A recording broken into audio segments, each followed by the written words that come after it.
Well, it's nearly a month now into the Israel-Hamas war, and with this, Israel has announced the complete encirclement of Gaza City as it intensifies its ground offensive.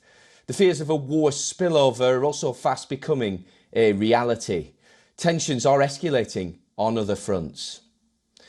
First, let's take a look at the latest developments. The US Secretary of State Antony Blinken has arrived in Israel. This is his third visit since the war began. He will also be visiting Jordan as part of his Fresh West Asia tour. Blinken says he will discuss in Israel concrete steps to minimise civilian casualties in Gaza. Moving on to Israel's ground offensive in Gaza. And Israel has announced the encirclement of Gaza's main city, Gaza City. The city in the north of the Gaza Strip has been the focus of Israeli attacks as part of a ground offensive that vows to annihilate the Hamas militant group.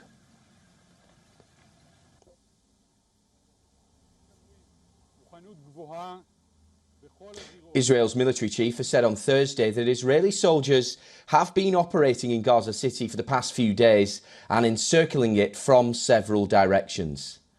Israel's defense forces released several videos in the last 24 hours that show their combat activity in Gaza. The IDF reported that over 130 terrorists have been thwarted in the past 24 hours and that the troops struck terrorist infrastructure and destroyed large numbers of weapons. The army says that concept of a ceasefire is not currently on the table at all.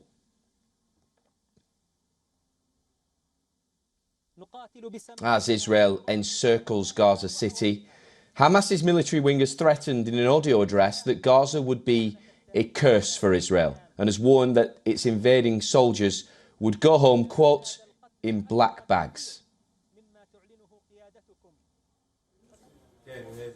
Meanwhile, a major escalation has taken place at Israel's northern border with Lebanon.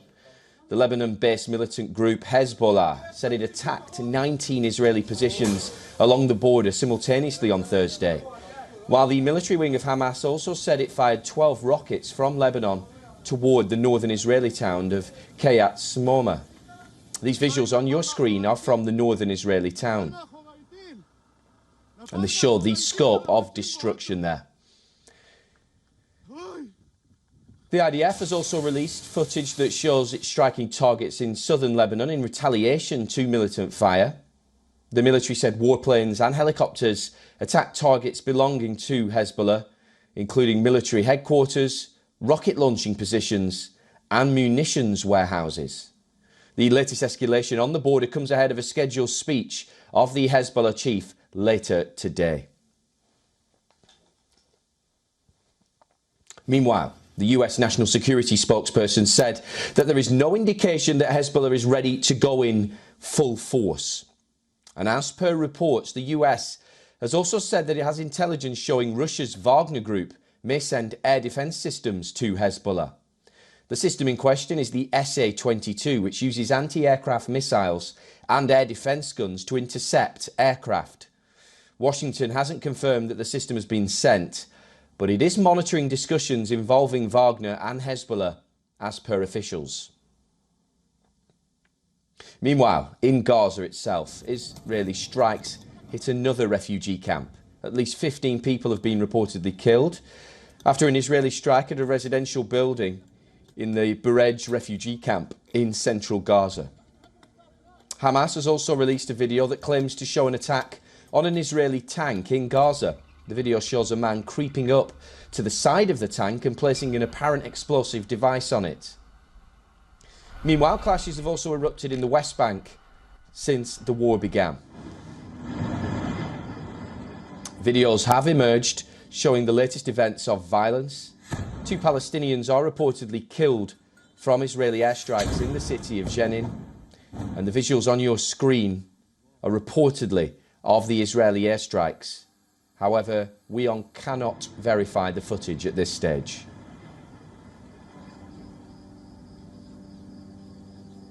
Who is it?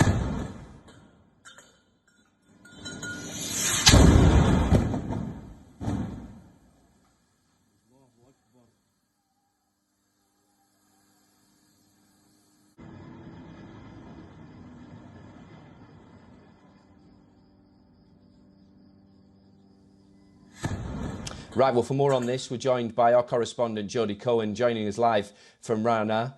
Jodie, you're there at Ground Zero. Tell us what is going on at the moment and give us the latest updates from where you are, please. Hi, Oliver. So we had seen a 12-hour pause in rockets fired from Hamas into Israel, but they resumed again this morning. But right now, US Secretary of State Antony Blinken has arrived in Israel. He's reportedly meeting as we speak with Prime Minister Netanyahu, and he's also likely to meet with the Security Cabinet, with President Herzog and with opposition head Yair Lapid. Now remember, this is the third visit in 3 or 4 weeks since the 7th of October massacre.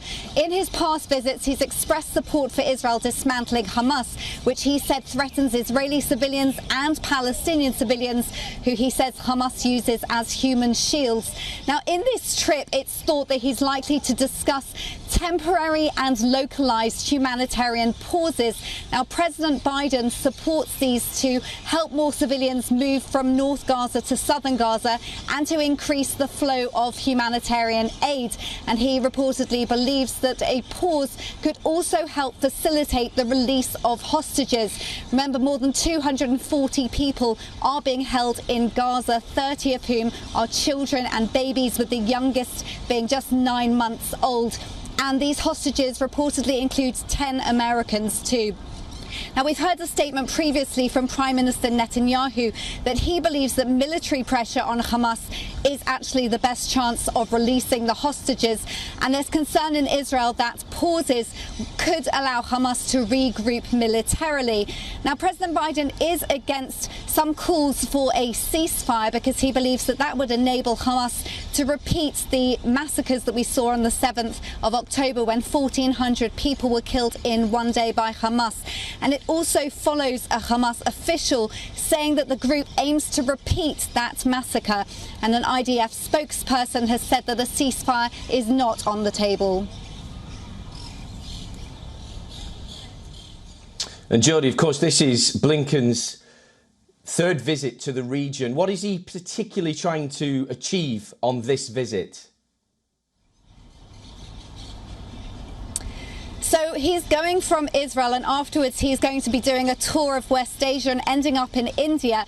He's thought to want to discuss preventing this war from expanding. So remember, as well as rockets from Gaza, we've seen rockets from Iranian-backed groups in Lebanon, Syria, Iraq and Yemen against Israel or US troops in the region. And the US, as you said, is reportedly concerned that Russia's Wagner group could give air defences to Hezbollah in Lebanon. Now, Blinken will be seeking support for the idea of humanitarian pauses as opposed to a ceasefire. And we know that in Jordan, he's going to be meeting with a summit of Arab allies. He's then going on to Japan, where he's meeting with a group of 7 foreign ministers, then going on to South Korea and then on to India. And amongst other things on the agenda, it's thought that he could talk about what a post-conflict Gaza could look like. The US and Israel reportedly agreed that after the war, the plan would not be for Israel to govern Gaza. Blinken has suggested the possibility of the Palestinian Authority or of Arab states and international organizations governing the area. There's also this idea floating around of an international peacekeeping force, but right now the focus is on preventing this war from spreading. Jodie Cohen, our correspondent there in Rana, many thanks.